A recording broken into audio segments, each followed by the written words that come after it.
Voici une première fois la manœuvre complète.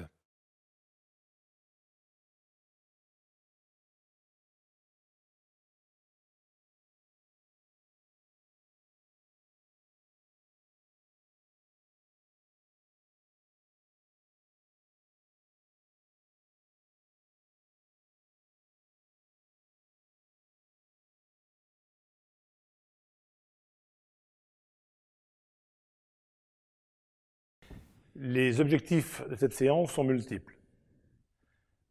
Nous allons apprendre à utiliser la verticalité passive combinée à une action horizontale active.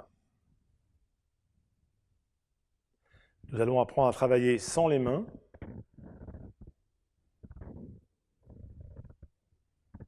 Nous allons apprendre à travailler avec les genoux mécaniques.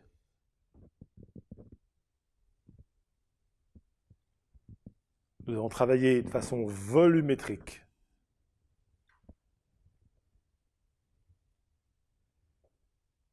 Nous allons travailler les paramètres de flexion et d'extension au niveau dorsal moyen. Pour travailler les tissus entre D8 et D9, nous commençons par fixer D9. Pour cela, nous repérons l'épineuse de D8 avec le majeur de la main droite. En refermant les doigts, nous plaçons les phalanges au regard des apophyses articulaires droites de D9 et l'éminence ténare au regard des articulaires gauches de D9.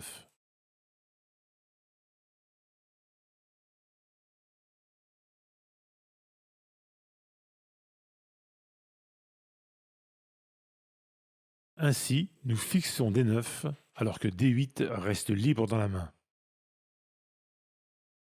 Pour travailler les tissus entre D8 et D9, nous fixons les transverses de D9 en refermant les doigts autour de l'épineuse de D8. Les apophyses transverses de D9 sont posées sur les phalanges d'un côté et l'éminence ténare de l'autre.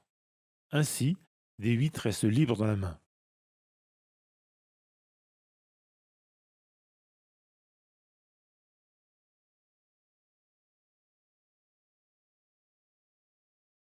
Il s'agit d'une technique directe. Nous poussons vers l'arrière par l'intermédiaire des côtes et des coudes croisés sur la poitrine. Si nous poussons en dessous de D8, nous travaillerons D8 dans la flexion. Si nous poussons en dessus de D8, nous travaillerons D8 dans l'extension.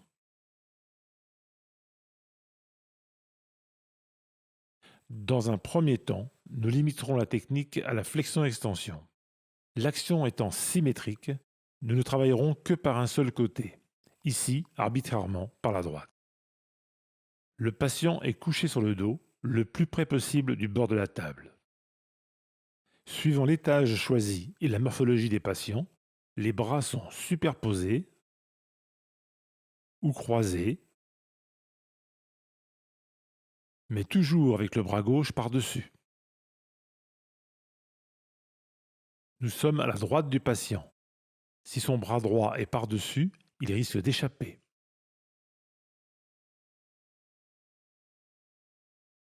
Avec le bras gauche par-dessus, ce sera beaucoup plus stable. Donc, bras croisés ou superposés, mais toujours le bras opposé par-dessus.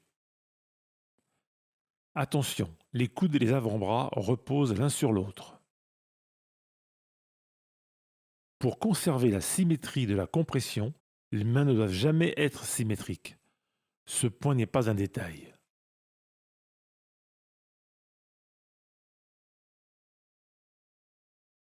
Si les mains sont symétriques, l'appui sur les côtes ne le sera pas.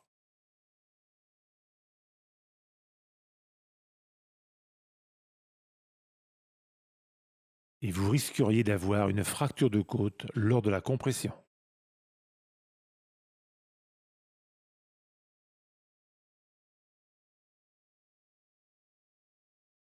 Chez les femmes, nous prendrons soin de passer un bras sous la poitrine et de poser l'autre par-dessus.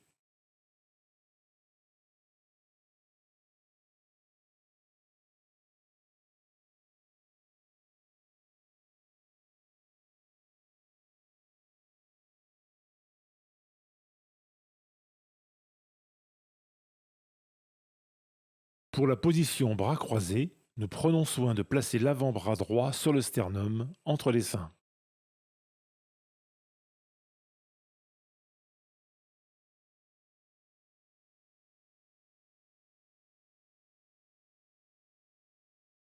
Nous abordons le patient par la droite.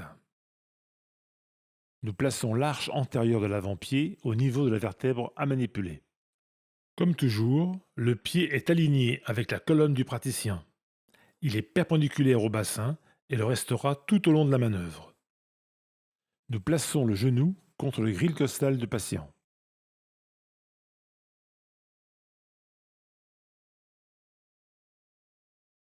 Attention, le genou doit impérativement être fléchi en avant du pied.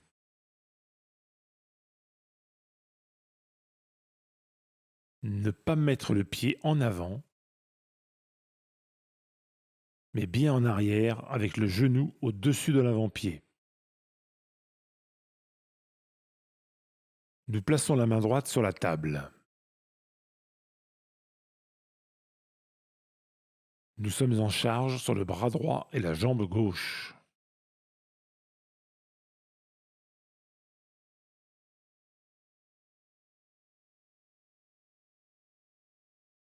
Par la main gauche, nous abaissons les coudes pour placer notre D8 au regard de la D8 du patient. En reculant notre jambe droite, nous venons placer notre thorax au contact des avant-bras du patient. Faites attention de bien descendre en reculant la jambe arrière avec le bras droit tendu. Et pas en vous penchant ou en pliant le bras. Une fois le bassin posé, nous pivotons pour faire face au patient. Quelle que soit votre taille, la bonne référence pour le positionnement est la bouche du praticien au niveau de la bouche du patient. Nous prenons la tête du patient avec une main sur chaque oreille. Nous la soulevons, puis, d'une supination de l'avant-bras droit, nous passons sous l'épaule gauche et plaçons la joue droite du patient contre notre cœur. Notre joue gauche est au contact du front. Ce point n'est pas un détail. Nous devrons rester joue contre front le plus longtemps possible.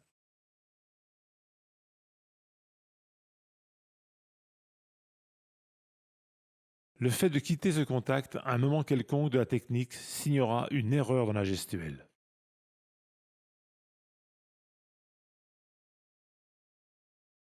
La main gauche est posée à plat sur la table. Nous avançons le genou droit au contact du genou gauche. Nous plions les genoux en les avançant et descendons les fesses tout en nous reposant sur la table par le bras gauche. Attention, ce moment est primordial pour la suite de la manipulation. Il ne faut pas chercher à soulever le patient en descendant les fesses.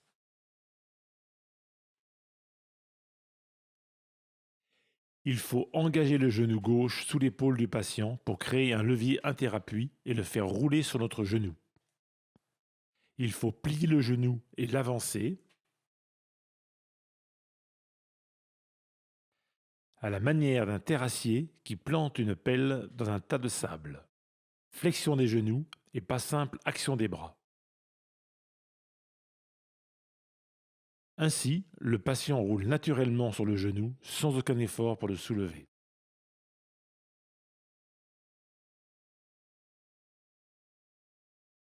Et cela, même s'il est plus gros que vous.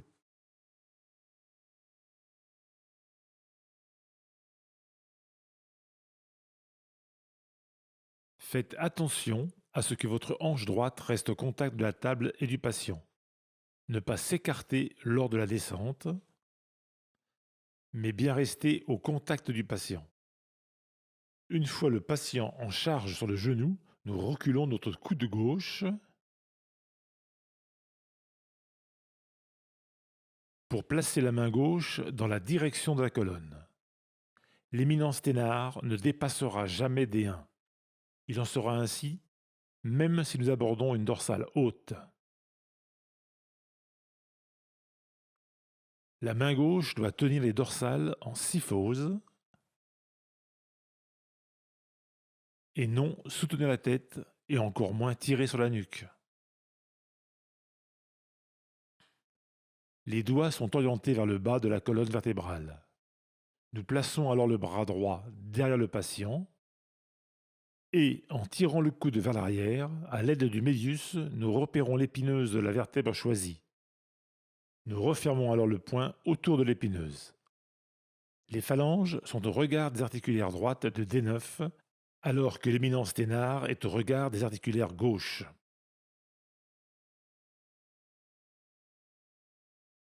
Attention, il ne faut pas mettre la main derrière le dos en première intention, mais bien le coude au-delà du patient, puis nous tirons le coude vers l'arrière.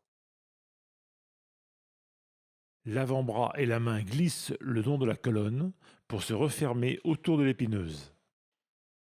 Nous allons maintenant reposer le patient sur la table. Pour cela, nous reculons notre genou gauche et effectuons une rotation de notre tronc de façon à placer le coude sur la table avec notre main droite au bord de la table sous notre colonne vertébrale. Le coude se pose en premier. Ne cherchez pas à poser la main au milieu de la table, mais plutôt au bord, sous votre cœur.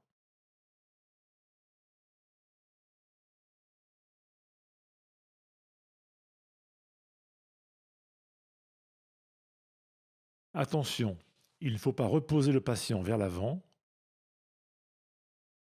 mais bien le faire tourner pour que nous posions notre poids dans la table par l'intermédiaire du coude.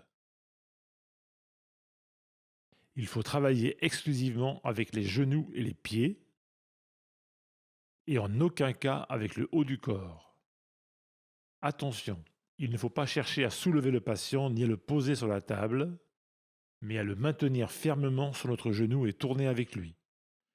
Plus exactement, c'est lui qui tourne avec nous. Nous ne gérons pas son corps, mais le nôtre autour de notre pied. Pour réussir ce passage, il faut comprimer le patient sur notre genou.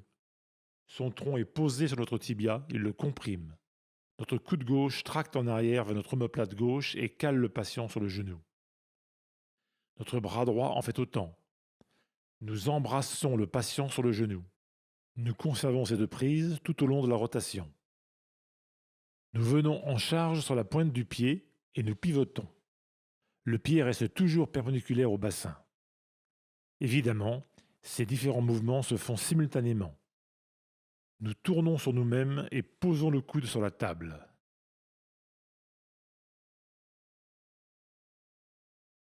Il ne faut surtout pas poser la main en premier sur la table sous peine de dépasser immédiatement l'étage choisi. Une fois le coude posé, nous reculons la jambe gauche pour équilibrer notre poids sur le coude. En même temps, nous ouvrons notre bassin pour rapprocher notre symphyse pubienne au plus près de la colonne du patient. Le patient est maintenu en syphose. Il est calé contre nous, mais il n'est pas écrasé. Nous sommes en appui sur le coude, la main n'est surtout pas posée sur la table.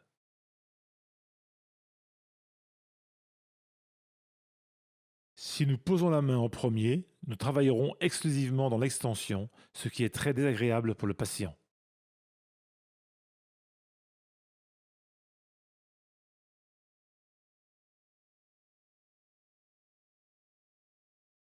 Nous sommes au-dessus du patient, nous allons pouvoir commencer le slack.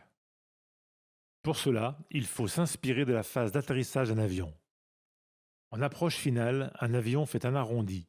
Il se présente sur les roues arrière avant de décrocher et poser l'ensemble par les roues arrière. De la même façon qu'un avion ne fait pas action d'atterrir, nous ne cherchons jamais à avancer dans la table. L'avion retient sa chute en diminuant la poussée des moteurs. Ainsi, il est attiré par la terre. La descente est passive, même si l'avion s'oriente vers la piste. Pour cela, nous relâchons nos genoux mécaniques et que nos genoux mécaniques.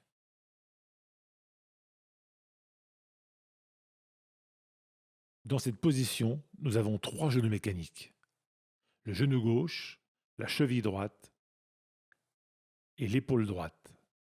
Nous devons relâcher ces 3 genoux en trouvant la répartition nécessaire pour poser les roues arrière en premier sans cabrer la colonne tout en conservant l'horizontalité des épaules.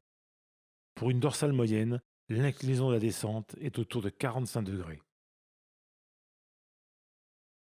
Entraînez-vous avec un collègue. Il doit placer son coude dans votre main et sa main sur votre sternum. En relâchant vos genoux mécaniques, cherchez la meilleure répartition pour venir comprimer son avant-bras.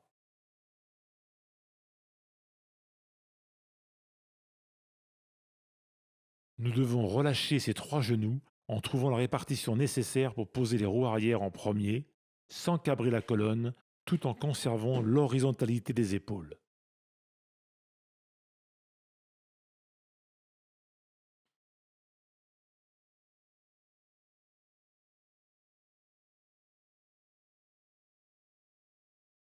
Il faut jouer avec le relâchement du genou avant, de la cheville arrière et de l'épaule droite pour trouver l'équilibre dans la table au travers du patient.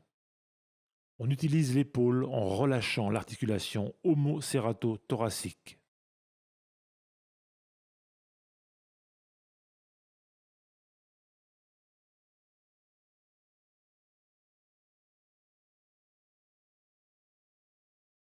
Attention, il ne s'agit pas d'un écrasement de poitrine, mais d'une compression de poitrine. Il ne faut pas penser à une action linéaire, mais bien à une action volumétrique.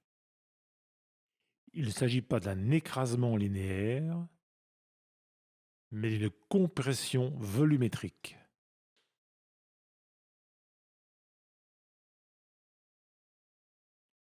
L'action se fait entre nos deux bras et notre colonne.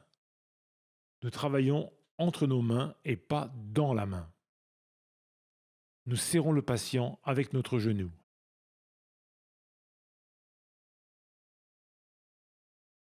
Si la force n'est qu'antéro-postérieure, la pression s'échappera sur les côtés.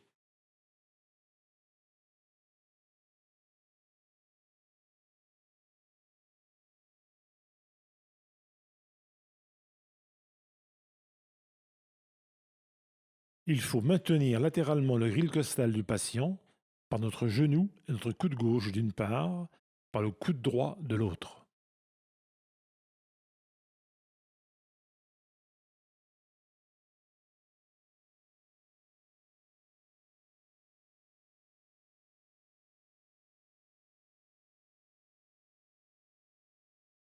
Les coudes et les genoux se rapprochent tandis que le tronc et le bassin avancent. Les coudes et les genoux se rapprochent tandis que le tronc et le bassin avancent. Ainsi, l'action s'exprimera entre nos mains sans écraser la vertèbre dans la table. La résultante passe entre nos mains sans s'écraser dans la table. Cette compression volumétrique crée un poteau imaginaire entre notre colonne et celle du patient.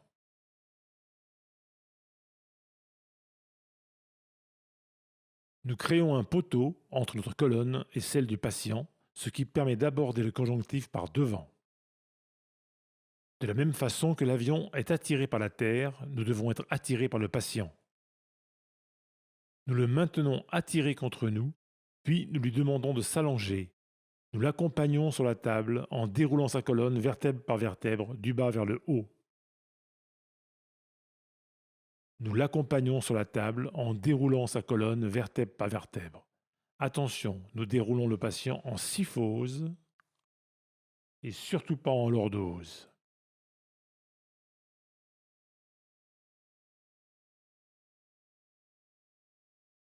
Nous déroulons le patient en maintenant la syphose et surtout pas en lordose comme on le voit trop souvent.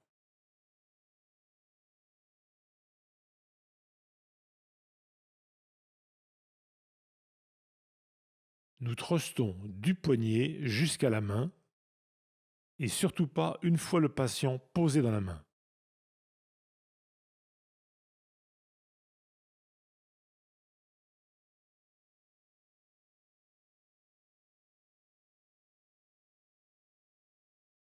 Quand la sensation arrive dans la main, ce doit être la fin du thrust. Pour mieux comprendre cet instant, nous allons travailler la notion de flexion et d'extension. Si la poussée s'exprime sur la marge inférieure de la face antérieure du corps vertébral de D8, celle-ci partira en flexion. Si la poussée s'exprime sur la partie supérieure de la face antérieure de D8, celle-ci partira en extension.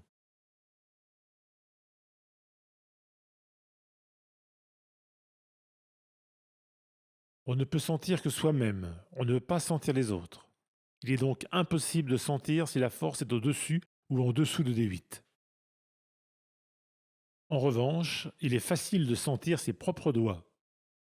Si l'on sent la compression seulement dans les 2 derniers doigts, c'est que la force passe en dessous de D8, on sera en flexion.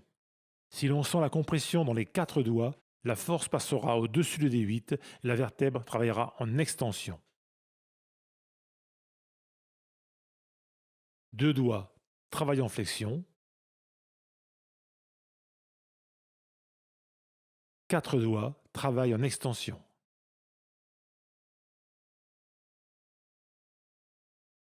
Il ne faut pas poser la main en premier sur la table, sinon nous serions directement en extension, ce qui de plus est désagréable pour le patient. Il faut dérouler progressivement de l'auriculaire vers l'index. Voici un travail de D8 en flexion, puis en extension.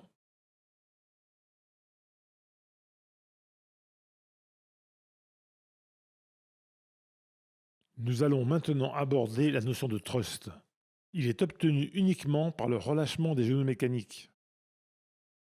Il ne faut pas pousser en creusant le dos.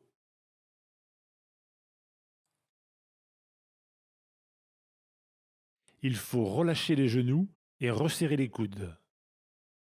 Le travail latéral des coudes accompagne l'avancée du corps obtenue par les genoux mécaniques. Le travail latéral des coudes accompagne l'avancée du corps obtenue par les genoux mécaniques. Ainsi, nous accédons au conjonctif par les côtés. La prise devient volumétrique. Il est recommandé de demander au patient de pousser les coudes contre nous. Cela favorise l'ouverture postérieure et la communication avec le conjonctif. Allongez-vous,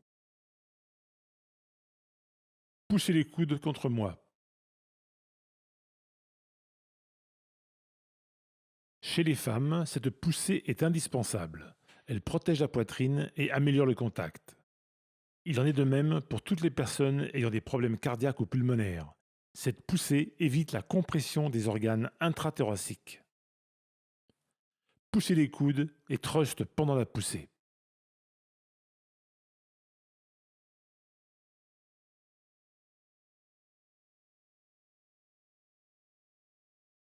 Voici quelques recommandations concernant la direction de la poussée. Il ne faut pas chercher à pousser systématiquement dans l'axe de la colonne du patient, mais dans l'axe de votre colonne.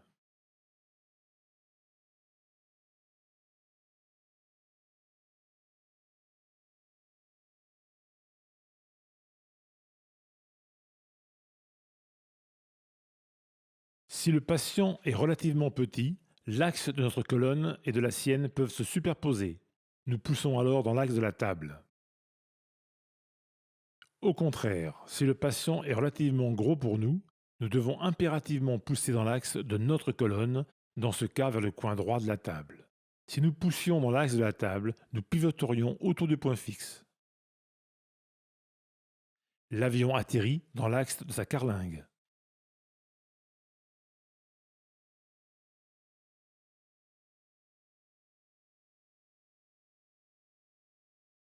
Voici quelques erreurs fréquentes.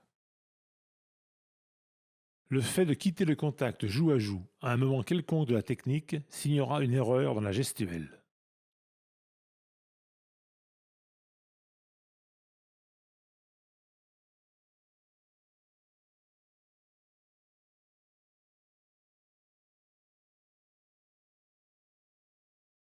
Voici quelques erreurs qui se traduisent par la séparation de la joue du praticien contre la tête du patient. Mettre le pied droit à l'extérieur, alors qu'il faut le mettre derrière le pied gauche. Il faut garder le contact de la hanche contre le patient, contre la table.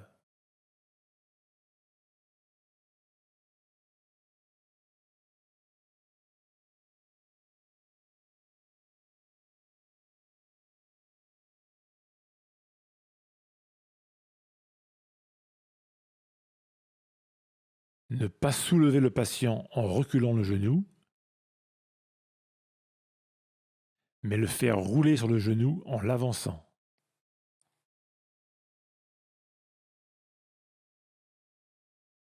Ne pas ramener le patient sur la table avec le haut du corps,